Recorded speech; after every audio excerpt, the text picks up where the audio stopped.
Halleloia, miarabantsika rehetra amin'izao andro maraina ny 21 ny volana May 2020 izao ary tonga soa ianao eto amin'ny Anina Sahaza. Androany tsika dia ny lohateny hodiniantsika dia ny hoe ny zava-dehibe indrindra, ny zava-dehibe indrindra. Ary ny tenin'Andriamanitra hitantsika dia amin'ny obolana 4 andininy 7, obolana 4 andininy 7 izay milaza toy izao hoe ny voaloham-pahendrena dia izao, mahazaho fahendrena. Eny, lan'io ny fanananao rehetra amidy fahalalana tsara. Amen. Izany hoe ny zava-dehibe indrindra, tsy hoe zavatra fanampiny fotsiny na hoe zavatra tsy mahamaika, fa ny zava-dehibe indrindra. Inona moa zany? Alohan'ny toerana, alohan'ny vola, alohan'ny zavatra rehetra. Dia amidio manakaloza zavatra, mampiasa ny zavatra rehetra azahoanao azy, dia ny fahendrena zany.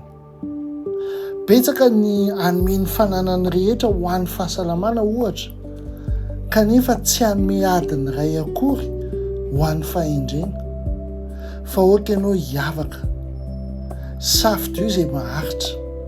Amen. Ao amin'ny Baiboly ohatra iray jerentsika dia Daniela 1:9. Daniela tany Babilôna dia nanapa-kevitra tao am-poniny tsy handoto ny tenany amin'ny sakafo ny mpanjaka izy. Nisafidy ny fahadiovana izy noho ny fampiononana, ny fahendrena ny safidiny noho ny famorana. Inona ny vokany? Izy ny lasa nitondra ny tany sy ny fanjakana, na dia vahiny aza izy tany. Halleloia. Ahoana no anaovantsika n'izany tenin'Andriamanitra zany amin'ny hoe fampiarana zany tenin'Andriamanitra zany?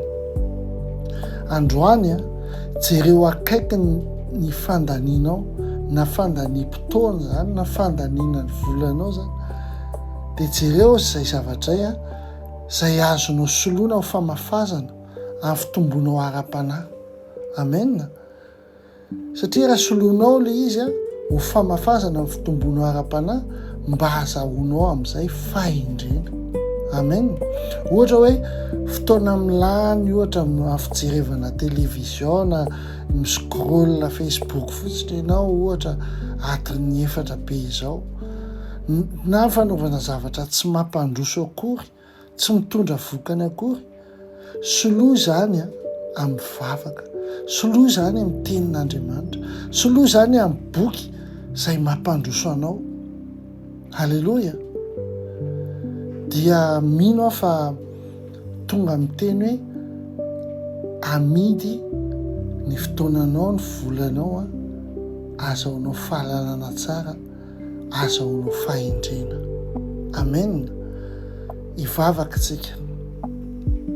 Ray amin'ny anara-maherin' Jesosy Kristy, ataovy lara-pahamehana ny fahendrena eo amin'ny fiainako Tompo. Ampio aho amafy amin'izay maharitra mandrakizay, fa tsy amin'izay mandalo fotsiny ihany. Amin'ny anara-maherin' Jesosy Kristy. Amen. Amen. Misafidia ny maharitra mandrakizay, misafidia ny fisandratana, misafidia ny fahendrena ianao.